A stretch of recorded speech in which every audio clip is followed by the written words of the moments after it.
Hey everyone, welcome back. It's been a while since I've done a Bbia lip product review. I wanted to try these products for a while now, but I just kind of got to it now.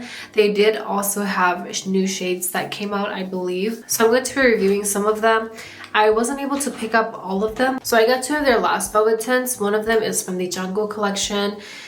These are shades 48 and 52. And then for their glow tints, I have 3 shades.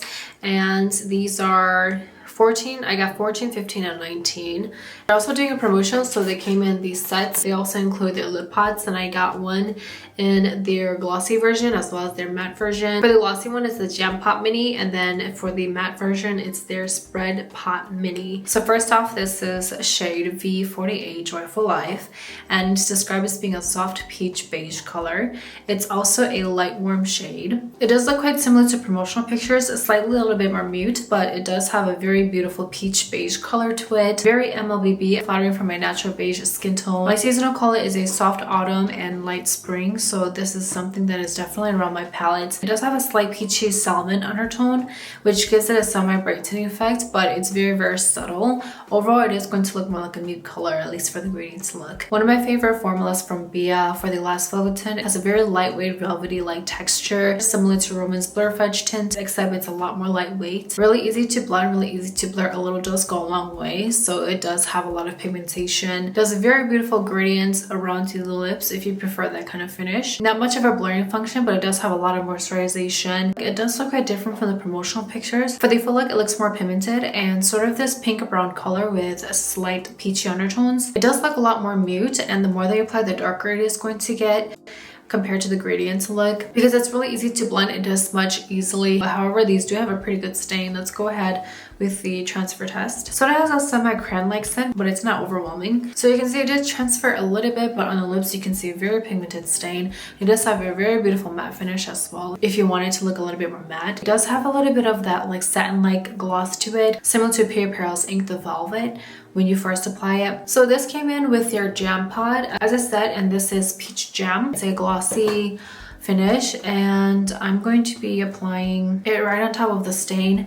A semi-gloss finish to it, but it's actually really pretty, almost like a highlighting effect. It does feel quite moisturizing. It does have a slight melting function, similar to Roman's Lasting Melting Balms. Bbia's, it's slightly a little bit more lightweight, so I think it's really easy to layer and apply. You'll see from the hand swatch, but there's not much of a stain. And as for the scent, there's barely a scent. So I just went ahead and applied it just by itself. Flattering color, I actually wasn't expecting much from it, but has really nice pigmentation, very moisturizing. And now that I've applied it just by itself, it has a very similar function as Roman's Lasting Melting Balms, but these are a lot more lightweight. It does have more of an oil-like formula to it compared to Roman's. Slight stickiness to it, gives a very nice tinted sheer look. For the shade color, sort of this pink color. It does have a brightening effect. So here's a hand comparison, Joyful Life at the bottom and Baked Pecan on top. Very similar undertones. I think Baked Pecan can go a few shades darker. Next up, this is V52 Choco Life. This is from the Jjangu collection. This is described as being a mid-tone rosy chocolate brown color. It is quite similar to the promotional pictures, although I think it's a little bit more mute in the pictures. So this is a mute warm shade. The brown in this does look more like a brown purple,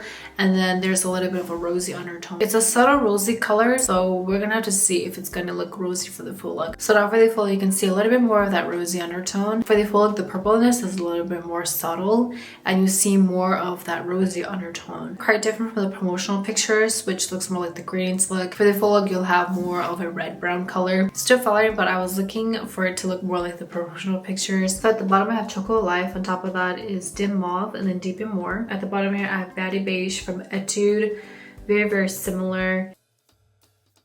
Moving on to their glow tints for a glossy finish. This is 19 Choco Bottle. This is also part of their Jjangu collection, and it's described as being a dusty rose beige color. This is labeled as a mute warm shade. Beautiful MLBB brown color. For the full look, it's a lot more pigmented, got a little bit darker, a little bit more mute. You can see that it has a very beautiful glossy finish the more that you apply. Rosy undertones. As for the formula, very moisturizing. It does have more oil in this, but it has a very lightweight gel formula as well. It's not sticky, it's not waxy. Probably the most similar to Roman's Dewy Full Water tints.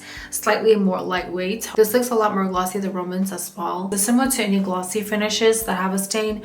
This does turn a little bit rosy. So here's a comparison swatch with Choco Bottle at the bottom. We have Brown Heaven in the middle, and then on top of that is Mellow Pear. I thought it was going to be similar to Brown Heaven, but it does look more similar to Mellow Pear and Munis in shade. Next up, we have 14 Daily Bottle. This is a soft neutral pink color, and it's a light shade. It does look quite similar to the promotional pictures. You have this very light pink color. It is quite sheer, and it kind of just like stays on your lips and kind of moves around. It can look a little bit awkward, a little bit tricky to blend. Compared to the promotional pictures, it's going to blend a little bit with your lip color. Surprisingly, it doesn't have much oxidation, which is quite good, but I don't know, kind of looks awkward on the lips too. There's a little bit of a build up. I'm just gonna blot that really quick. Overall, it's not bad, but I think I would probably prefer to use this on top of other lip products to give a very nice glossy finish. Last but not least, we have 15 Spring Bottle. It also came in as a set with their lip pot, with their spread pot mini in fig spread, so I'm going to be applying this as well. Anyway, back to Spring Bottle. This is a soft peach beige color, and it's a light warm shade, probably because they don't oxidize as much, so you are going to see a very similar shade to the promotional pictures, but it's not going to be as pigmented. It's a little bit sheer, so it's going to blend in with your original lip color unless you add a base color or concealer. Overall, it's going to look more like a sheer peachy color with a little bit of beige. I fully can see a little bit more of the shade, especially around the edges around my lips. It's getting a little bit stringy, but it doesn't feel thick. It's quite lightweight. Undertone stain that's kind of forming, probably best for layering. Look at this red stain.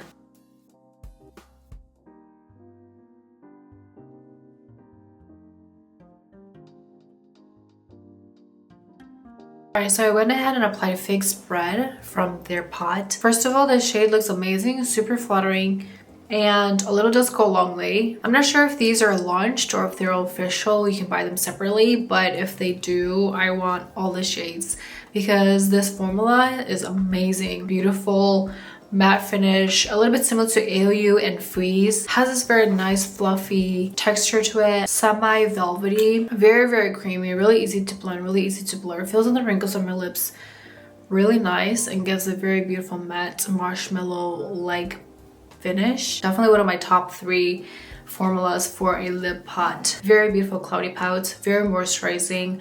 It's not drying at all, very lightweight as well, and it feels so fluffy and soft on the lips. Very beautiful shade as well. And again, this is Fig Spread. For the shade, it's sort of this MLBB pink brown color, really good to wear every day. I think this does look more like a warm tone shade. For lip pots, they do look lighter on the lips as well, but you can see that side by side it is quite similar to how it looks like from the pot. So very good pigmentation. It does have like a sweet shea butter scent, but it is quite subtle. So this came as a set, so I'm going to be adding 15 Spring Bottle on top.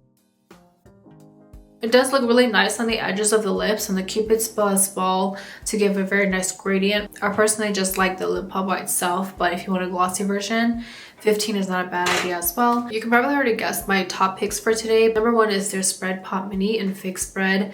I need to see if I can get more shades from this. I really like the formula of this. And my second pick is 19 Choco Bottle. A shade color that's kind of already in the market, but I do like how sheer it is. Not a big fan of the red stain, but it does have a pretty good stain. Very beautiful glossy finish. Other than that, very impressed with their Spread Pot Mini. So that pretty much wraps up today's video. Thank you so much for watching, and I will see you in the next video.